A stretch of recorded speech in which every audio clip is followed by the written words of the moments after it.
Bismillahirrahmanirrahim. Assalamualaikum warahmatullahi wabarakatuh.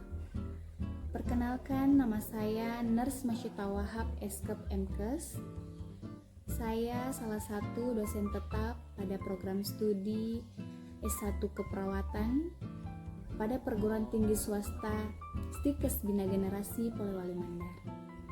Pada kesempatan kali ini, saya akan memaparkan salah satu mata kuliah yang saya ampuh, yaitu mata kuliah Komunikasi dalam Keperawatan 2. Mata kuliah Komunikasi dalam Keperawatan 2 merupakan mata kuliah wajib pada program studi S1 Keperawatan dan merupakan mata kuliah prasyarat dari mata kuliah Komunikasi Dasar Keperawatan.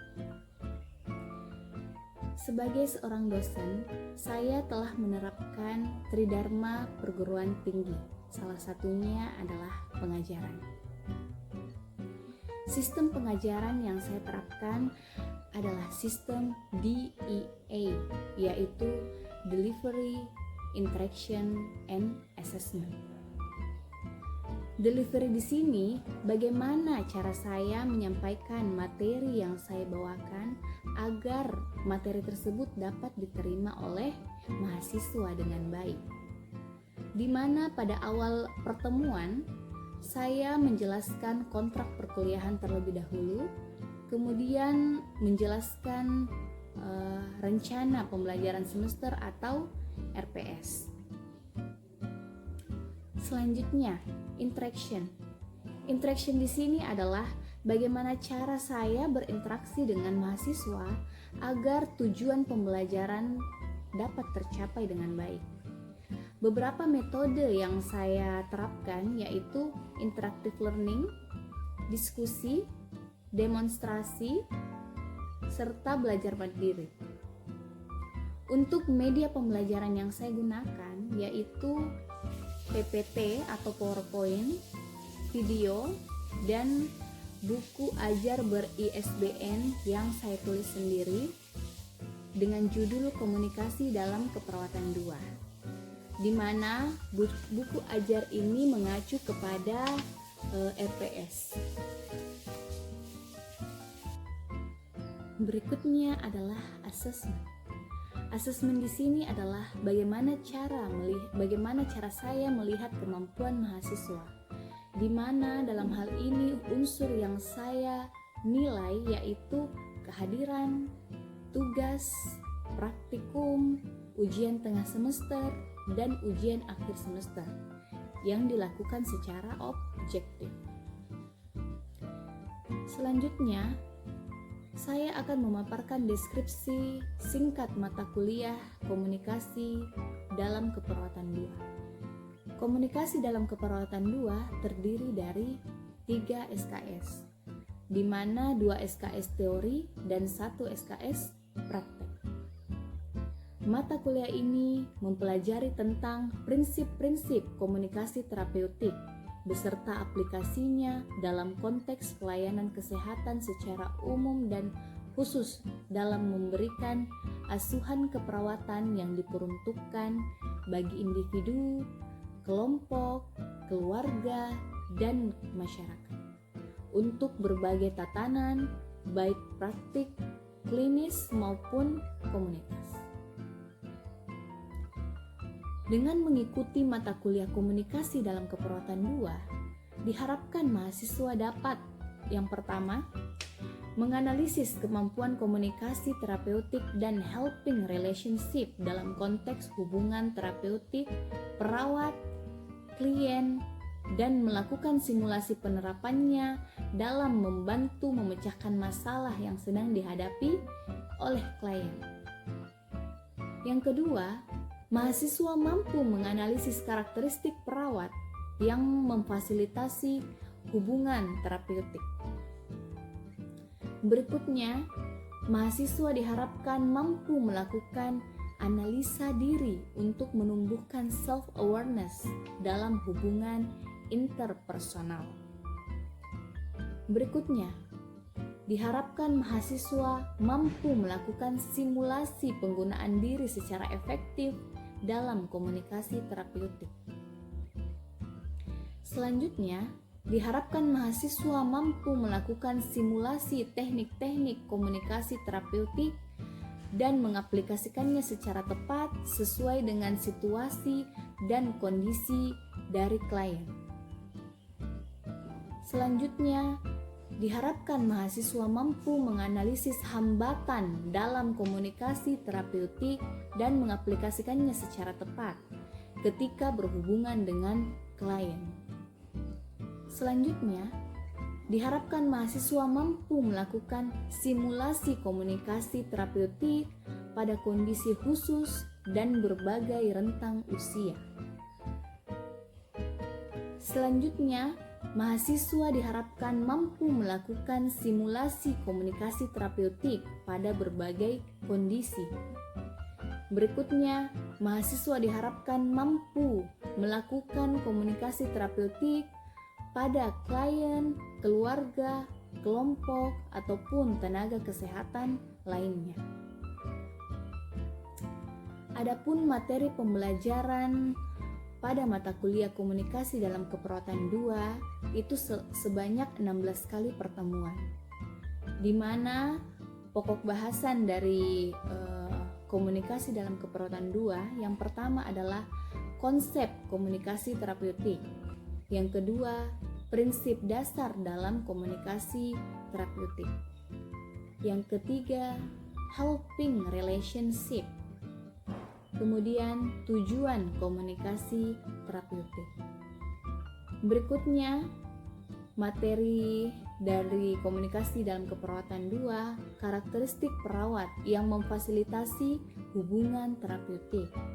Materi selanjutnya, self awareness atau kesadaran intrapersonal dalam hubungan interpersonal, di mana terdiri dari kesadaran diri, eksplorasi perasaan, kemampuan menjadi model, panggilan jiwa, dan etika serta tanggung jawab. Materi selanjutnya adalah tahap-tahap dalam komunikasi terapeutik. Selanjutnya adalah teknik-teknik komunikasi terapeutik. Materi berikutnya adalah hambatan dalam komunikasi terapeutik. Selanjutnya adalah melakukan simulasi komunikasi terapeutik pada kondisi khusus dan berbagai rentang usia. Untuk simulasi ini itu dilakukan pada saat praktek. Selanjutnya, melakukan simulasi komunikasi terapeutik pada berbagai kondisi. Ini pun dilakukan pada saat praktek. Materi terakhir adalah melakukan komunikasi terapeutik pada klien, keluarga, kelompok, atau tenaga kesehatan lainnya. Demikianlah penjelasan singkat terkait deskripsi mata kuliah yang saya ampuh, yaitu mata kuliah komunikasi dalam keperawatan 2. Selanjutnya saya akan tampilkan proses pembelajaran saya di kelas.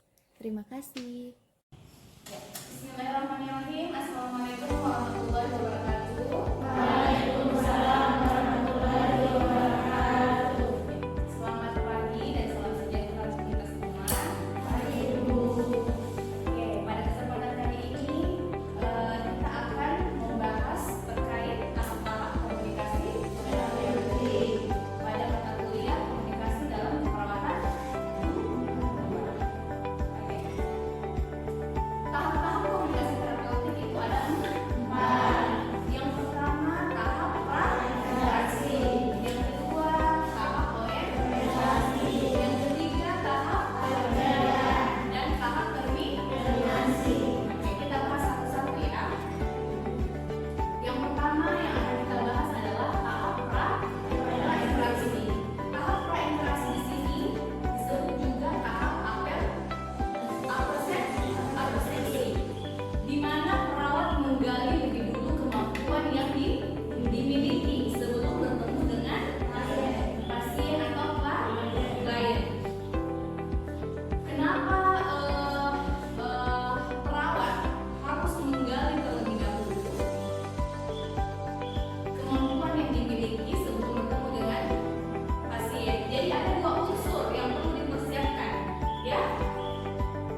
Tidak